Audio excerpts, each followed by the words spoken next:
Sa latest vlog ni Tito Herns ay magagabi na at nasa sasakyan siya patungong school nila Mylene at Russell para sunduin ang dalawa.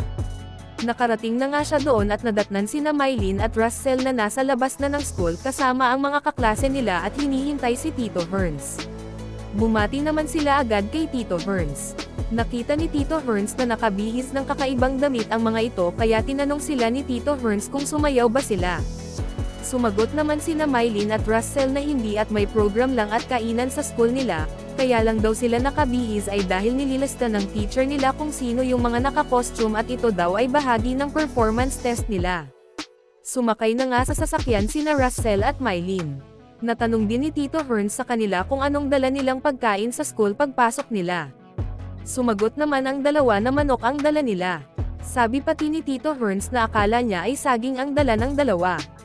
Sumagot naman sina Russell at Mylene na saging at manok ang dala nila at binigyan din nila ng dala nilang pagkain ang teacher nila. Bumiyahe na nga sila pauwi at kumaway pa sa video ang dalawa kahit na malabo dahil madilim at nagagabi nga. Sinabi naman ni Tito Herns na pagdating na lang sa bahay sila magkwentuhan. Dumating na nga sila sa bahay at nabanggit ni Tito Herns na nakatulog sa biyahe ang dalawa.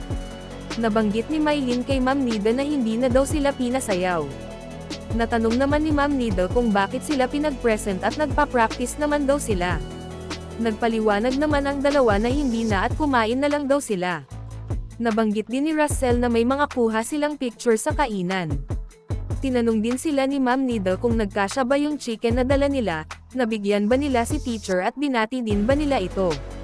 Sumagot naman sina Mylene at Russell na opo at ginagawa nila. Makikita naman si Ma'am Nida at binati niya ng Happy Teacher's Month ang lahat ng mga guro katulad niya. Nabanggit pa nito ni Ma'am Nida na nagluluto siya ng hapunan nila. Ipinakita din ni Tito Herns sina Zinia at Nanita at sinabing laging magkakasama ang dalawa. Ipinakita pati ni Tito Herns ang clip ng video sa ensayo ng pagsasayaw ni na Mylene at Russell sa tugtog ng Piliin Mo ang Pilipinas. Sinabi pa niyang napagod sa pagsasayaw ang dalawa. Ipinakita din ni Tito Herns na paakyat na sina Russell at Mylene para magbihis. Sinabi din niyang medyo natagalan sila sa biyahe at matraffic ang daan dahilan kung bakit late na silang dumating at mag-aalas 8 na ng gabi. Ipinakita pati ni Tito Herns at si Zinia, kumaway pa si Nanita at nag-alok ng kinakain niyang marang. Makikita ulit sina Mylene at Russell na naka-uniform pa. Pumunta pa silang grocery store at marami daw silang bibilhin kasama na doon ang mga babaunan nila sa school. Mga tinapay, biscuits at mga chocolates. Sinaway pa ni Tito Herns ang dalawa na huwag masyado sagad sa chocolates at baka sumakit pa ang mga ngipin nila. Makikitang abala sa pamimili at pagtutulak ng pushcart nila ang dalawa. Bago sila pumila at magbayad ay tinatanong pa sila ni Tito Herns kung kompleto na ba ang mga pinamili nila. Nakauwi na nga sila galing sa pamimili.